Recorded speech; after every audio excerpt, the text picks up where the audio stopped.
ध्यान रखना, नहीं प्रश्न खड़ा हो जाएगा।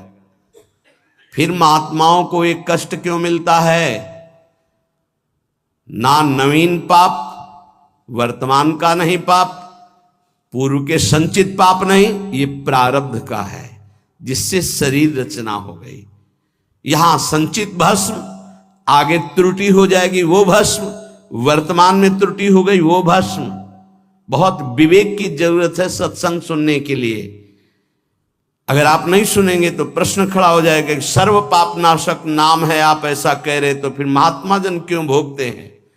ये पाप का फल वर्तमान का नहीं है, ये भूत का नहीं है, ये भविष्य में हो जाएगा तो भी उसका नहीं है। ये प्रारब्ध भोग है जो अनेक जन्मों के संचित कर्म गोदाम से निकालकर इस शरीर की रचना हो चुकी है।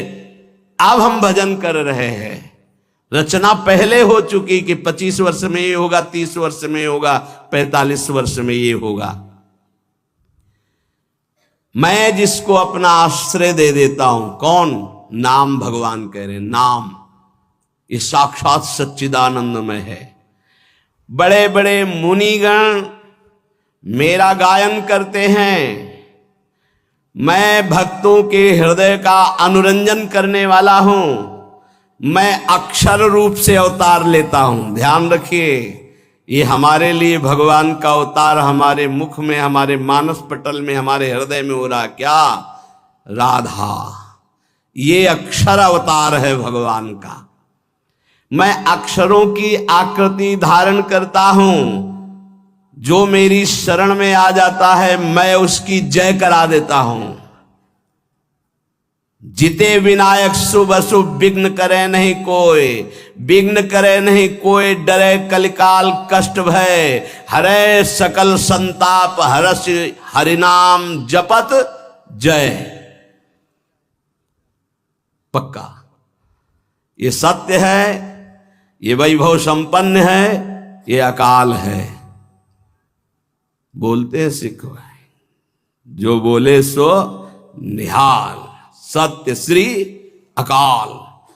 कालातीत तुम्हें बना देगा, श्री संपूर्ण वैभव प्राप्त हो जाएगा। सत्य है, वैभव संपन्न है, कालातीत है, और जो इसको बोले तो निहाल हो जाए। कह रहे हैं उसकी जय हो जाती है। एक एक शब्द पकड़ो, हृदय आनंद में भर जाएगा। मैं अक्षर रूप धारण करता हूं, राधा राधा राधा। ये जो आपके मानस पटल पर राधा राधा, ये प्रियाजू ने अक्षर आकृति धारण करके आपके हृदय में पर्सनल अवतार लिया है। नाम भगवान कह रहे मेरा उत्कर्ष नामी से भी बढ़कर है। नामी ने तो एक अहिल्या जी का उद्धार किया, वर्णन आता है चरण स्पर्श करा के, और नाम जब स्पर्श किया तो करोड़ों अहिल्या परम पद में पहुंच गई, कौन जानता है। भगवान जब अवतार लेते हैं तो बड़े बड़े असुरों को मारते हैं, नाम जब अवतार लेता है तो ऐसे जिनको जानता भी नहीं कोई, कितने पापाचारी, और वो सब भगवत पद को प्राप्त हो गए। नाम का उत्कर्ष नामी से भी बढ़कर के है। यह उत्कर्ष केवल हम सबके कल्याण के लिए नाम भगवान धारण करते हैं। जो आदर पूर्वक नाम जप करता है उसकी तो बात ही क्या है। सादर सुमिरन जे नर कहें, गोपदीव भवसागर तरे। गाय के खुर के गड्ढे में जैसे जल भराओ तो पार होने में क्या देर लगती है, ऐसे भव समुद्र पार हो जाता है जो सादर नाम जप करता है। लेकिन यहां कह रहे हैं यदि अनादर पूर्वक भी जपे, उपहास करने के लिए, संकेत, या देखें भाई क्या होता है नाम जप करने से, आदि आदि,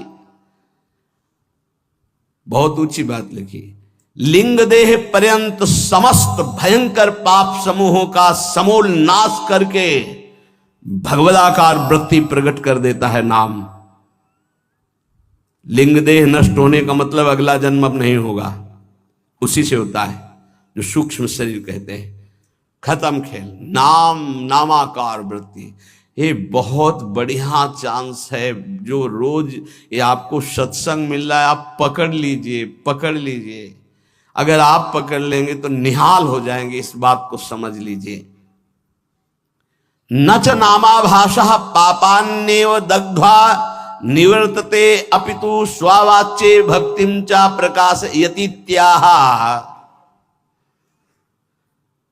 नाम की तो बात जाने दो, नामाभाषी तुम्हारे पापों का सर्वनाश कर देता है। जैसे आप पूरा नाम कहना चाहते थे राम, लेकिन रा उच्चारण किया, मां नहीं कह पाए, शरीर छूट गया तो आपको भगवत प्राप्ति हो जाएगी। पूरा नाम उच्चारण करना चाहते थे राधा, पर रा उच्चारण हुआ, धा नहीं कर पाए और शरीर छूट गया, आपको भगवत प्राप्ति हो जाएगी।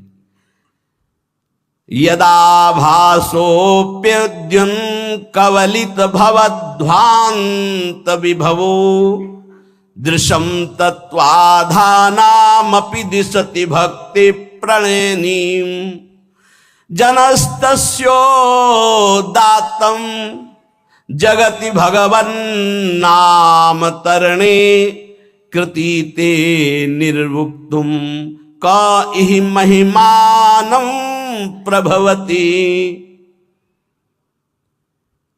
यदि जिह्वा से निकल रहा है राधा राधा राधा राम कृष्ण हरि जो नाम, बोले ये पाप ही केवल भस्म नहीं कर देता, पाप प्रवृत्ति को भस्म करके विशुद्ध भक्ति को प्रकाशित करता है।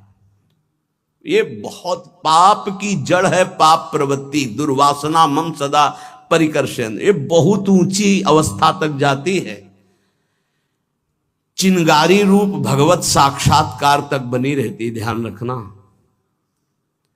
भगवत साक्षात्कार जब होता है तब बात खत्म हो जाती। मम दर्शन फल परम अनुपा जीव पाओ निज सहज स्वरूपा। ये छोटी मोटी साधना से दबते हैं, चिंगारी बनी रहती, घास फूस मिली, हवा अनुकूल पड़ी तो ज्वाला बन जाएगी। यदि आपकी जिह्वा पे नाम चल रहा है तो नाम सूर्य की तरह प्रकाश करता है अंदर। कोई आंधी तूफान किसी तरह बुझा नहीं सकता। ये आग नहीं है, ये सूर्य का तेज है। संसार में कौन ऐसा प्रवीण होगा जो नाम की संपूर्ण महिमा कहने में समर्थ हो? कहूं कहां लगी नाम बड़ाई, राम न सकही नाम गुण गाई। भगवान भी अपने नाम की महिमा का पूर्ण वर्णन नहीं कर सकते तो औरों की बात क्या। असमोर्ध महिमा आज तक कोई नाम की यथार्थ नहीं कह सका। 2000 जिह्वा वाले भगवान शेष जी महिमा का वर्णन करते करते पूर्ण आज भी नहीं कर पाए। कोई नहीं, ऐसा नाम का प्रभाव है कि कोई नहीं आज तक पूर्ण महिमा का वर्णन कर पाया। तत्व दृष्टि से जो विहीन जन हैं उनको भी तत्वबोध प्रदान करने वाली सामर्थ्य नाम में विराजमान है। अथैकांतिक भावो नोपासितम नाम भोगैक विनाश्यमपि प्रारब्धम विनय भोगाद विनाशयतीत्याह। यदि नाम जापक उपासक चाहे कि मुझे प्रारब्ध ना भोगना पड़े तो ये भी सामर्थ्य भजन में है कि प्रारब्ध नष्ट कर देगा, पर भगवत प्राप्ति में बाधा आ जाएगी। भगवत प्राप्ति में बाधा आ जाएगी। यहां ध्यान दीजिए, अगर किसी को ऐसा लगता हो कि भजनानंदी संतों को जो रोग आता है अगर भजन में दम हो तो मिटा दें, तो आप देख लीजिए शास्त्र प्रमाण। वो कह रहे अथैकांतिक भावे नोपासितम नाम भोगैक विनाश्यमपि प्रारब्धम विनय भोगाद विनाशयति। बिना भोगे प्रारब्ध का विनाश हो जाएगा भजन करने से। तो क्यों नहीं करते संत जन अपने प्रारब्ध का नाश? क्योंकि भगवत प्राप्ति में बाधा पड़ जाएगी। तो शरीर अविनाशी थोड़ी है। मानो कैंसर है, किडनी फेल है, ये है वो है, तो ये अपने समय तक के लिए है। जहां समय पूरा हुआ तो जिनकी किडनी ठीक है वो मरते नहीं है क्या? जिनको कैंसर नहीं वो मरते नहीं क्या? अरे बड़े स्वस्थ गाते बजाते चले जाते हैं। गाना बज रहा है, वो आगे गाड़ी में राधा वल्लभ श्री हरिवंश गए, समय है एक इसका, इसको ज्ञान होता है भक्त का।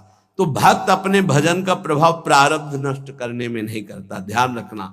नहीं तो शास्त्र आज्ञा करता है कि भोगैक विनाशमपि प्रारब्धम विनय भोगाद विनाशतीत्याह, बिना भोगे प्रारब्ध का नाश हो जाएगा। अभी तक सुनते रहे कि पूर्व पाप, संचित कर्म पाप और आगे वर्तमान में हो, ये सब अहम त्वाम सर्व पापेभ्यो मोक्षयिष्यामि मा शुचा, प्रारब्ध भोगना पड़ता है।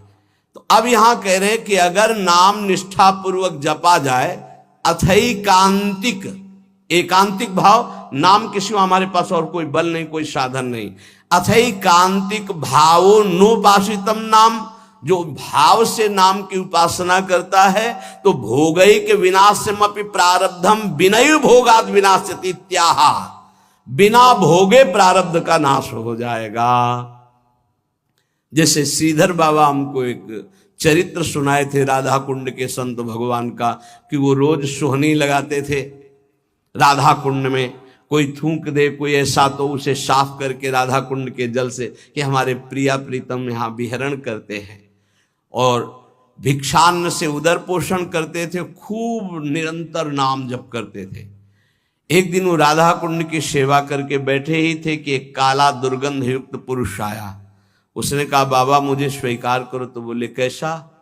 बोले मैं 12 वर्ष का गलित रोग कुष्ठ हूं, जो तुम्हारे शरीर पे आना चाहता हूं, पर इतना भजन है कि मैं बिना आपकी आज्ञा के आ नहीं सकता। मैं प्रारब्ध हूं आपका, 12 वर्ष गलित कुष्ठ।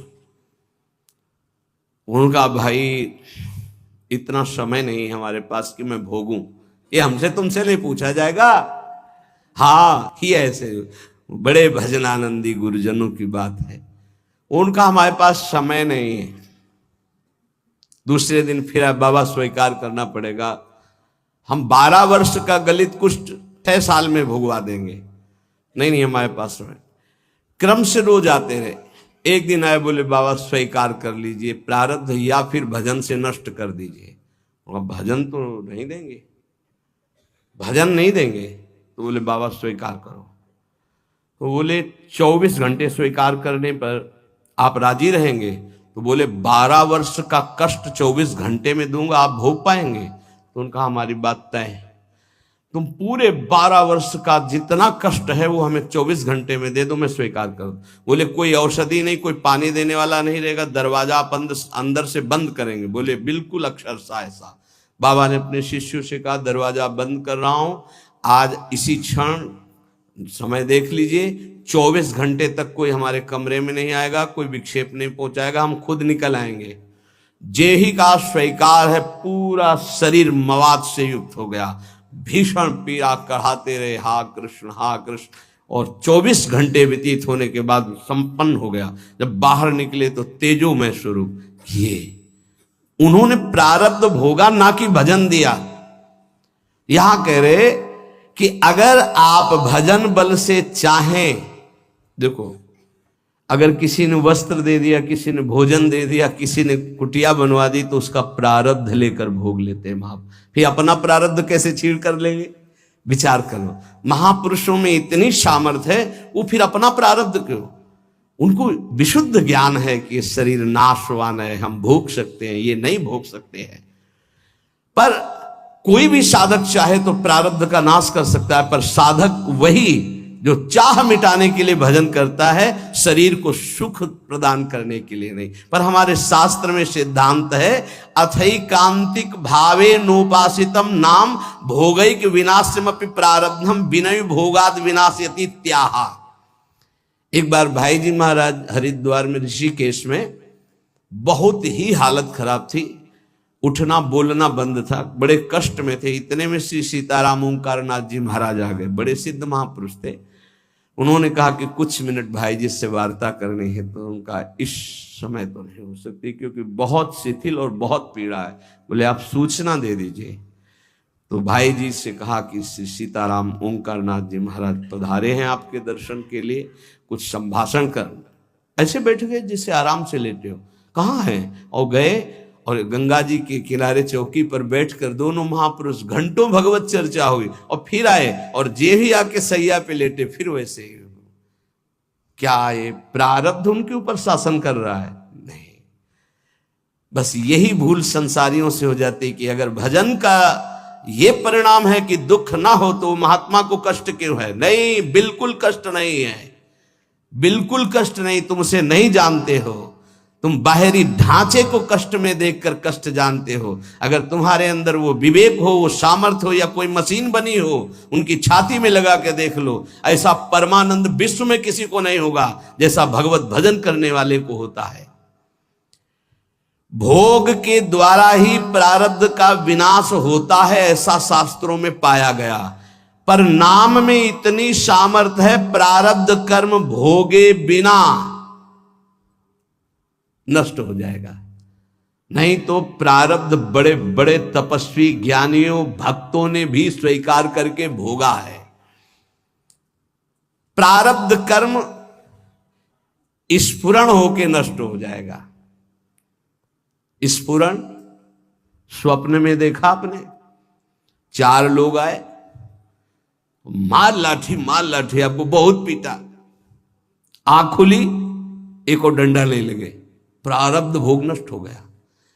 कुछ प्रारब्ध भोग भगवान भोगवा देते हैं और हजारों प्रारब्ध भोग कटवा देते हैं। हजारों प्रारब्ध भोग स्वप्न में कटवा देते हैं। विश्वास करना, भगवान बड़े लीला बिहारी हैं। अपने जनों के प्रारब्ध को बहुत मात्रा में जो लिखे हुए हैं उनको तो स्वप्न में कटवा देते हैं। कुछ ऐसे थोड़े देते हैं, और वो भी ऐसा मार होता है प्रारब्ध का भगवान के भक्तों का।